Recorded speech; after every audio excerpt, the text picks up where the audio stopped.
is one French maker that's been consistently good at making sports cars, and they've made a new one, and I've been testing it.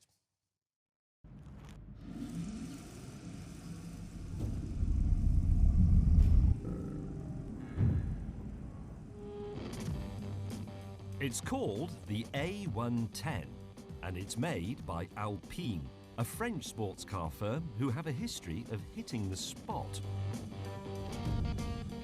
The original A110, for example, won the World Rally Championship in 1973.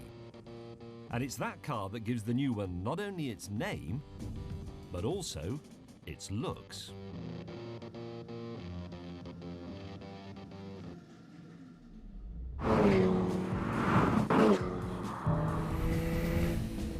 So, what we have here is a small, pure, no-nonsense sports car aimed squarely at the Porsche Cayman and the Audi TT.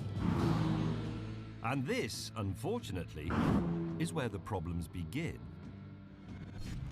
You see, this launch version of the Alpine costs £51,000. £51,000. Now, for £1,000 more, you can have the TT RS. That's the one Clarkson was driving in the last series. And that's more powerful and it's faster. And the Porsche Cayman you buy for £51,000 is also more powerful than this, and it's a Porsche, whereas this is an Alpine. That's something you're going to have to explain when you're down the pub. Even the engine sounds a bit lame. I don't mean the noise it makes, I mean when somebody asks you, "What's that got then, mister?" Because the answer is a 4-cylinder 1.8-litre turbo, sonny, for over £50,000. I mean, is that it? Also, I'm not sure about the looks. The original 1960s version was a masterpiece. But for me, this modern reboot doesn't quite work.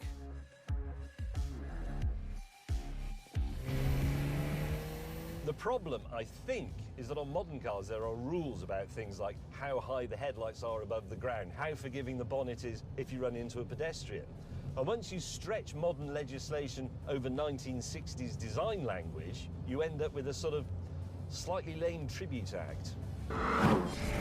So, is there anything good to report? Well, thankfully, yes. For starters, although Alpine is owned by Renault, this car is not just a hot Megane dressed up in some fancy suit. The A110 is in fact a mid-engined, rear-drive sports car designed from scratch on a clean sheet of paper. The body and the chassis are made entirely of aluminium, and the reason for that is simple. It's lightness. And from that starting point, the Alpine engineers nerded their way through the rest of the car and shaved off every spare gram they could find. The seats, for example, are half the weight of the ones you'll find in any hot Renault. The handbrake is built into the main calipers, rather than being separate, saving another 2.5 kilos. Even the stereo is a bespoke, lightweight design. And then there's this boot at the front, which is just deep enough for a small suitcase like this one. But now I think about it, putting the suitcase in there would just add weight. So what I would do is just pack my overnight stuff straight in there. The only downside is that in the morning I have to go outside if I want a fresh pair of pants. So, thanks to Alpine's fanatical diet regime, this car is 300 kilos lighter than a Cayman or an Audi TT. And that has a profound effect. Suddenly, it doesn't really matter that you've only got 1.8 litres and 248 horsepower. This thing absolutely zips along. 0 to 60, 4.5 seconds. Top speed limited to 155 miles an hour. And then, when you get to a corner, you find out just how agile this thing is.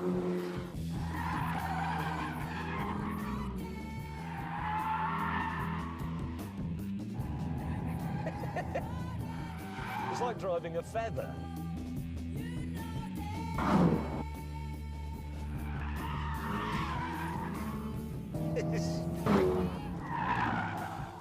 It is like a cartoon car. It should come with those little bubbles saying piff, pow, bam.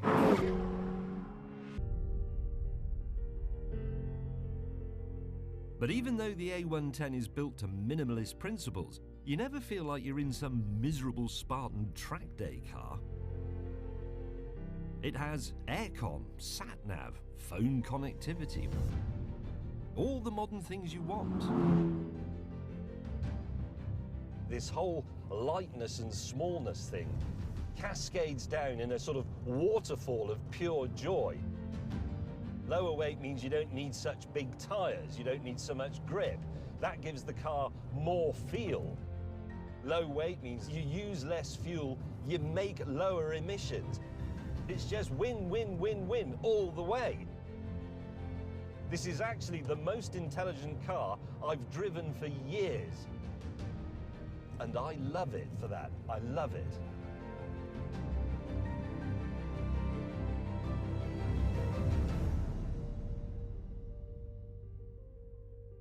And now let's see how fast it goes round the Ebola drone, shall we? And she's off. Brisk start and a pop from the exhaust on the upchange. Immediately onto the isn't straight, and actually, that's not hanging around.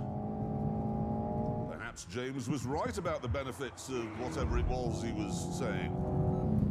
Howling round the final bend of the isn't. Dropping down now into your name here. Scrubbing off speed in a hurry. Torturing those tyres, but that does look pretty nimble.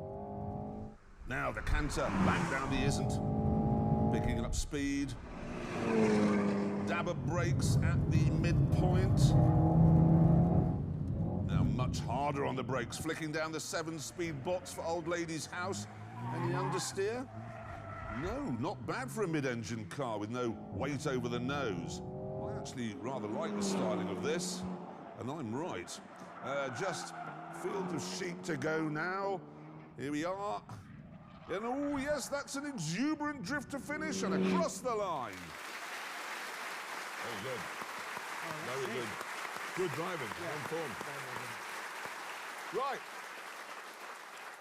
Right, let's see where it goes on our lap board. Will it go in the top 10? Oh dear, no it doesn't. Sorry mate, that is dismal for a mid-engine car. It is. Look, it isn't about things like lap times. I've told you before, he who is first shall be last, and the last shall be first. Yes, but it's 15th. It is, yeah, it is. So? It's the Romain Grosjean of cars, that is. Romain who? Grosjean. Who's he? He's a French racing driver, the 15th best Formula One driver in the world. In fact, you'd like him. I already do.